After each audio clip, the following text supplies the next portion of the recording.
Inilah Injil suci menurut Matius. Dalam khotbah di bukit, Yesus berkata, "Kalian telah mendengar sabda, jangan berzinah. Tetapi aku berkata kepadamu, barang siapa memandang seorang wanita dengan menginginkannya, dia sudah berbuat zina dalam hatinya.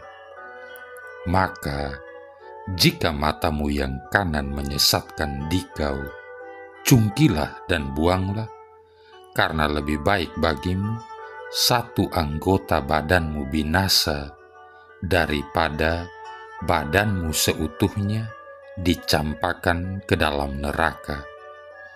Dan jika tangan kananmu menyesatkan dikau, penggalah dan buanglah, karena lebih baik bagimu satu anggota badanmu binasa daripada dengan badanmu seutuhnya masuk neraka." Tetapi disabdakan juga, barang siapa menceraikan istrinya harus memberi surat cerai kepadanya.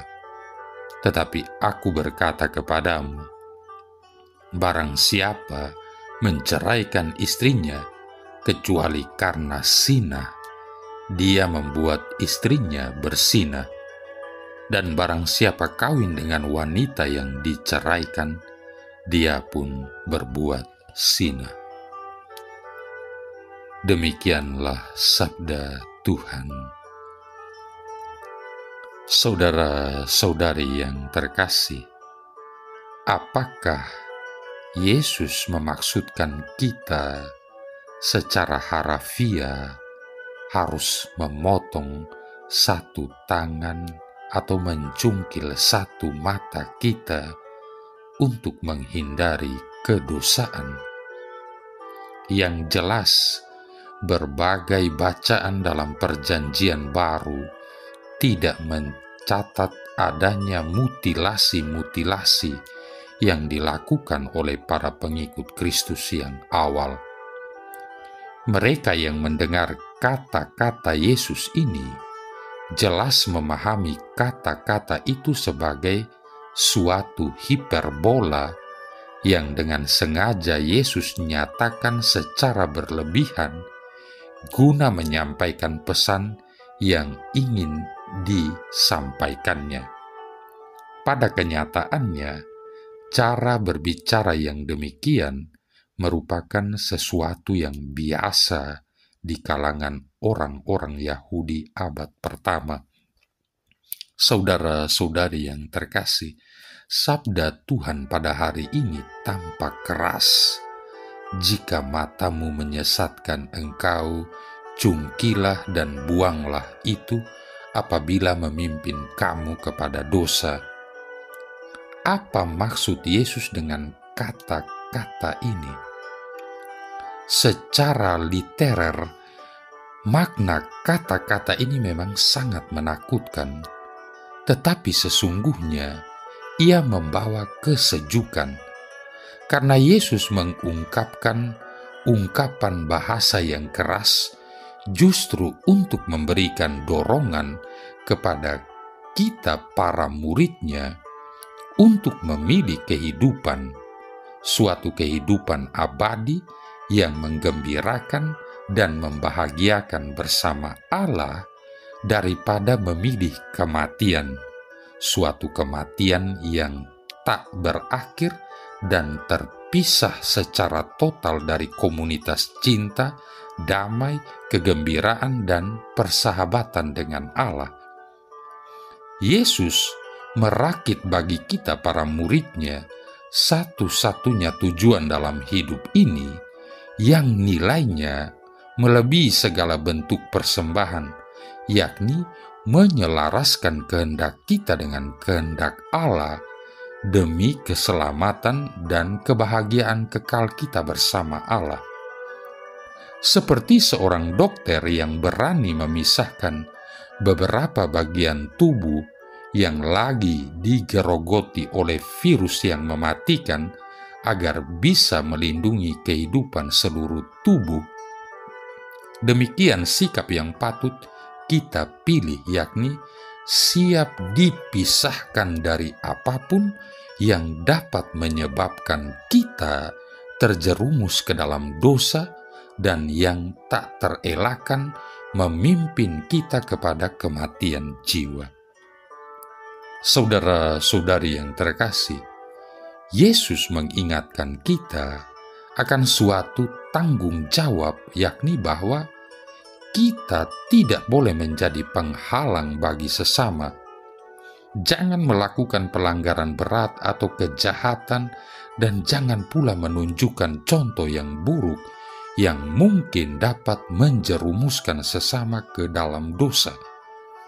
Mereka yang tengah bertumbuh dalam iman akan mudah sekali terpengaruh bila menyaksikan contoh-contoh yang buruk dari orang-orang yang sudah mulai mengalami kematangan dalam iman. Yesus mengajarkan bahwa kebenaran dan keadilan menuntut jawaban pada setiap situasi dalam hidup demi pemenuhan dan penggenapan hukum Allah, bukan saja secara eksternal, tapi juga secara internal. Yesus berkata bahwa keinginan jahat pertama-tama akan merusak dari dalam hati. Itulah sebabnya dosa harus pula pertama-tama dituntaskan dari hati, dan tidak hanya pada emosi, tetapi juga pikiran, kehendak, dan intensi. Jika kita ingin hidup secara benar sesuai dengan kehendak Allah dalam diri kita, maka kita harus mengetahui dan memahami tujuan dari perintah-perintah Allah untuk kita, dan siap memutuskan untuk setia mentaati Tuhan. Lewat rahmat dan karya Roh Kudus, Tuhan menuliskan hukum-Nya pada hati kita dan memberikan kepada kita kekuatan untuk menghidupi dan menghayati jalan kebenaran dan kekudusan. Apakah kita, Anda dan saya percaya akan cinta Allah dan mengizinkan Roh Kudus untuk menaungi kita dengan suatu kehausan akan kekudusan dan keadilan dalam hidup kita?